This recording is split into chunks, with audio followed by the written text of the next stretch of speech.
order.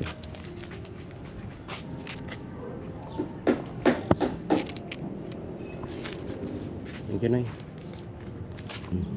Kasi talagang ano lang yan daanan, mga sakyan, tao siyempre, pero hindi allowed dyan yung tindahan sa ibabaw ng boulevard. At ayun, hindi ko na nakaanan sila Kuya Carpenter na nagtatrabaho kasi punta akong palengke, may mga binili na gagamitin. Tapos lang po nila Kuya Carpenter na magtatrabaho sa kadating araw na pagtatrabaho. Isa sa patuloy na paggawa sa project sa harap ng bahay ni Gwen. At tingnan natin kung ano yung mga nagawa nila.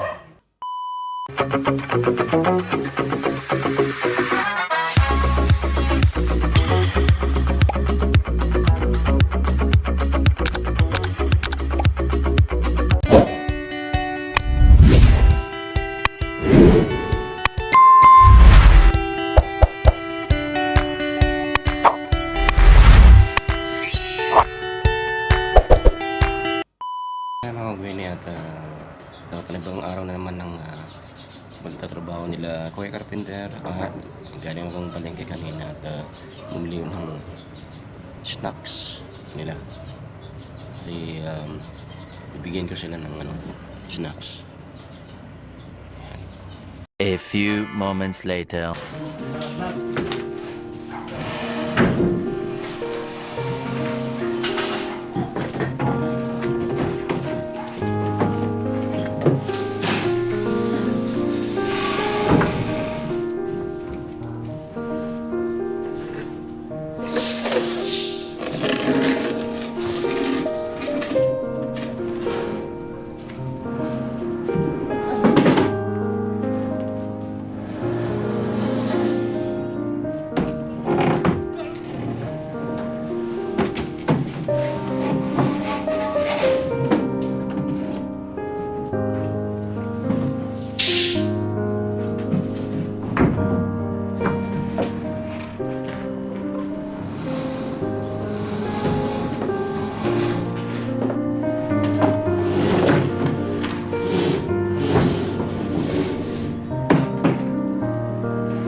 Kalukuyan nga silang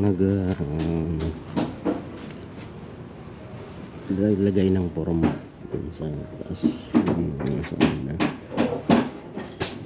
Pinoporman na nila yung mga poste para sa buhos kung sakaling matapos ka ubusan nila mamaya. At ito nga, dumating na yung delivery. In-order ko kahapon semento at saka bakal.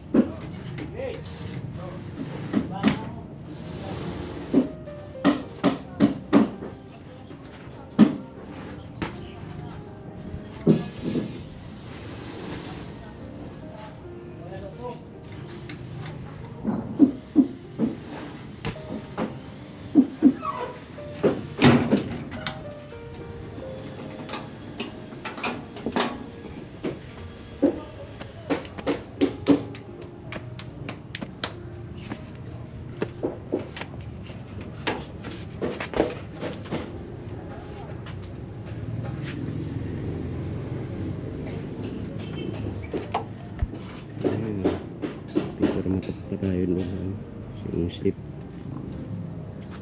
magpapatunay na na-receive ko yung order.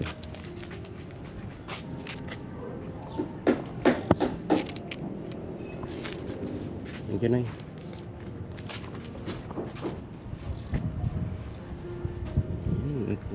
apat na nga po sila ngayon. Kasi sabi ni Kuya Carpenter ay kailangan niyang katulong na katulad din niyang skill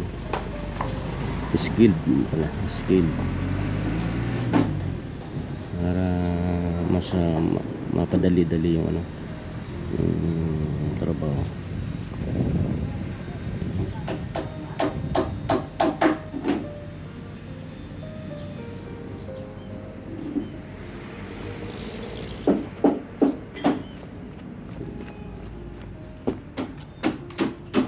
Kala ko kasi kanina ay cut ko lang.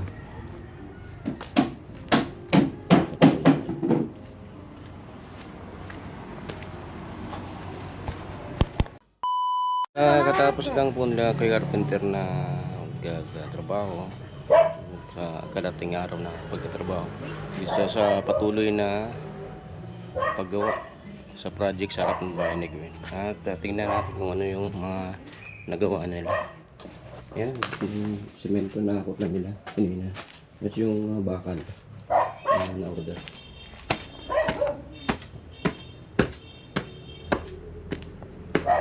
Si Kuya Carpenter ang gumagawa nito, yung forma.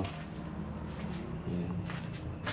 Prepare nila para ikakadot nilang doon sa taas. At yung mga nasa taas naman ay iba yung ginagawa. Bali, 4 na sila ngayon tatrabaho. Dagdag ng isang trabador para may katulong si Kuya Carpenter. Din siya, skill din. Ayan. Init dito sa taas. Ayan.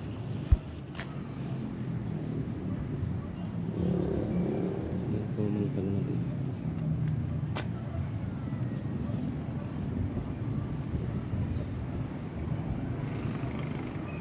Sa 2, 3, 4, 5, 5.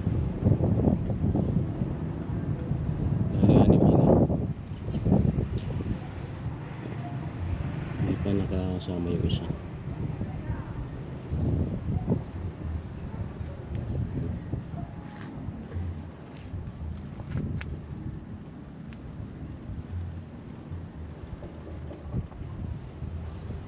Lang kaungan maray.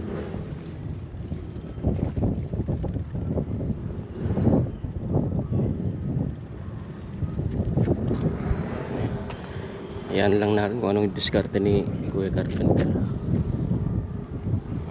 Bahit na napakataas yan. Siguro para presko sa ilalim. Ayan. At katulad ng dati, lang katao-tao di sa boulevard sa ganitong oras. Ayan. Kasi ang tao dito hapon lang, umaga, jogging, hapon hanggang mag-umaga. Yun ang ng boulevard na nagiging silbi ngayon. Pero public place pa naman to. Kasi hindi pa naman to na tutunobo sa LGU. Kaya pwedeng maggaganito, maglagay ng mga ganyan sa ibabaw ng kalsada.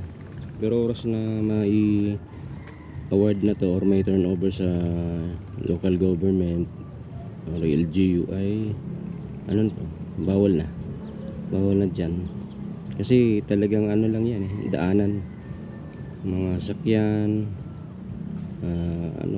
tao syempre, pero hindi allowed dyan yung tindahan sa ibabaw ng boulevard.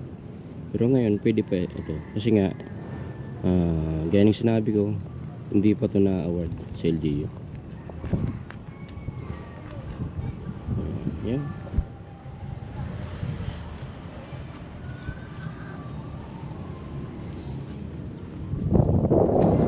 Ewan ko na kung iuulan yan mamaya. Itong mga pulo-pulong to ulap itim, ulan ata yan yung dala niya.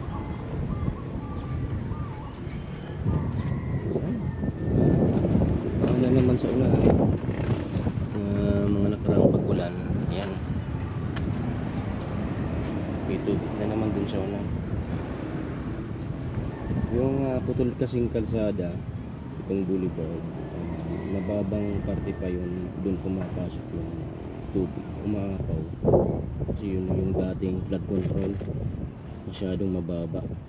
Kaya pag tumatas yung tubig, yung level ng tubig dito sa Bato Lake ay umaapaw dun sa dating flood control at pumapasok dun.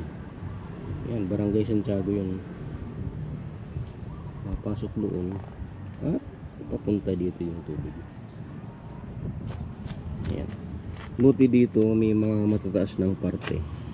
Kasi gawa ko nung nag-dumping nung ay dredging pala. Nag-dredging noon. Hindi ko matanda nga anong taon yan. Kaya tumaas yung lupa dito. Ay yung tubig na galing dun sa Santiago ay dito na lang sa mga mababang parte gaya ng kanal. Yan. Tapos dun sa ano, may compound yung tutubigan po sa langit. Babang parte na lupa. Kaya ayun.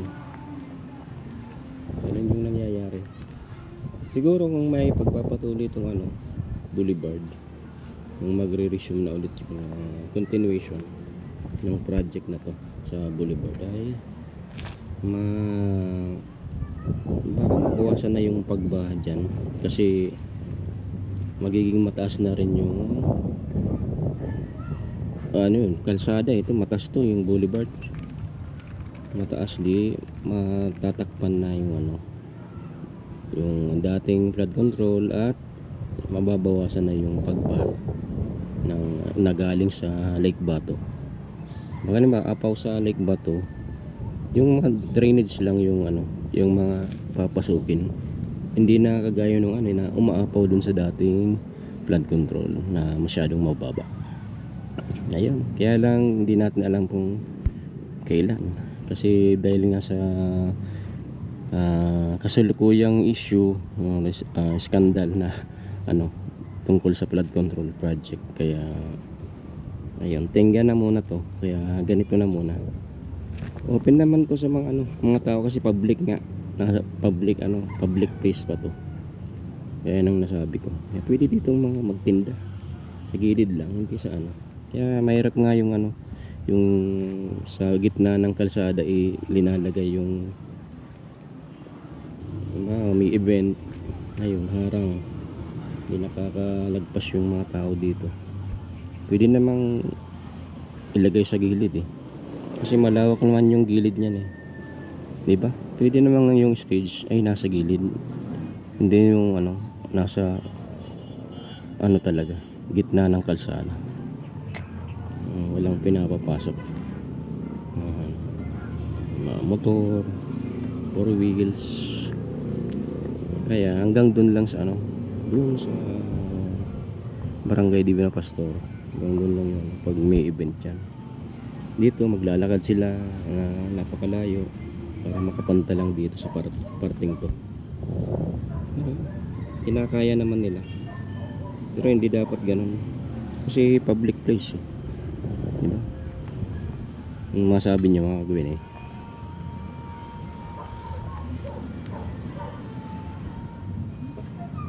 Yan ha, bababa na tayo. Try ko.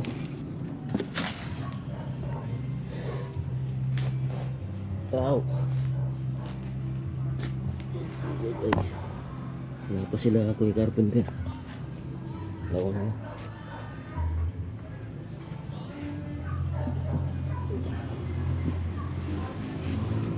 Ay nako. Yan naman ang update natin mga gawin eh. Sa araw na to. Yan. Abang-abang lang po sa mga susunod na magaganap dito sa papatuloy na paggawa sa project sa harap ng bahay ni Gwen. Hanggang sa muli po. A few moments later. Mga Gwen, at ayun, hindi ko na napaanan sila Kuya Carpenter na nagtatrabaho kasi punta ko palengke, may mga binili na gagamitin sa boulevard. Ito prepare kami ng sauce para sa tusok-tusok at sa barbecue mamaya. Ito itlog na gagamitin sa bulastog. Tapos kaya hindi ko natutos kasi hindi bigyan sutil pa yan yung ginagawang iglog yung arena tapos yung iglog papalaman yan yung ano dito ba nakatusok niya Betamax saka ulo. Tapos dito sa isa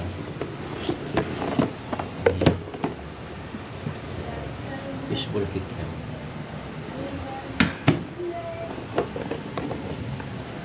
Ito yung ginagamit na sa ano dun sa kabilang kalsada pag nagluluto ako yung linalagyan mo at upselan natin doon tas kano ko magbubuo sila kasi narinig ko ano sila mga bumakpan gripo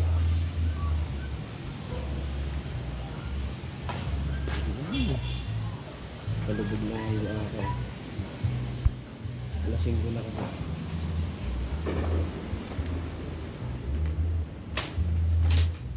kaya tayo yeah.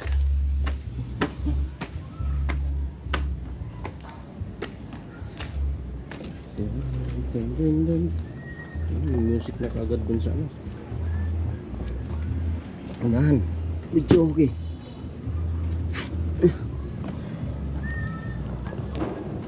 ay parang nagbuo sila yun basa nga eh nagbuo sila parang itong nasa una na poste ayan ano yung isa na ano yung semento dalawa pala yung binuwas nila hindi ko na lang kunan kasi umalis ako eh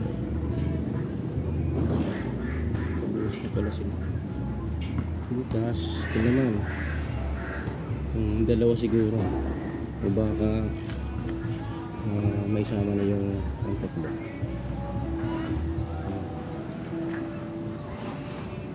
ayun mga gaylat nagkakahayo ako project dito sa taas ano kaya to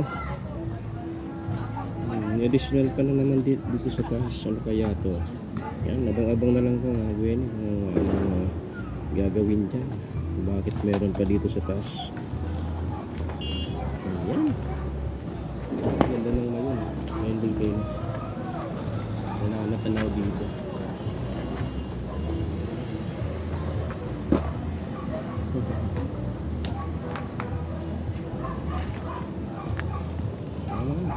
isimula na nga magsidatingan yung mga tao kasi hapon na ayan, basketball mamasyal bike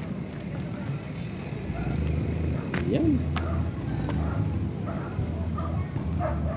ayan yung patrol parating mag-rekorida papatrol sila yun ko lang kung paalisin na ito kasi alisin ko na sasarado yun pag alisin ko ay baka na tayo mga gawin eh baka tayo na ako na tindahan bubukas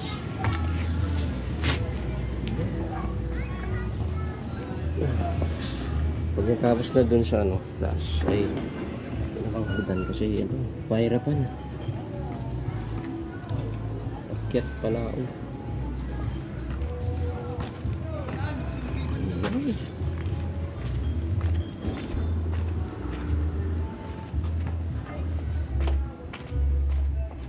at yan na muna po mga kawin mga update natin dito sa patuloy na paggawa ng project sa harap ng bahay ni Gwen yan at abang-abang lang po kung ano yung susunod na mangyayari at mababago dito sa ginagawang project. Salamat po hanggang sa muli. Much later. Dito tayo sa Bolivar ngayon. Dito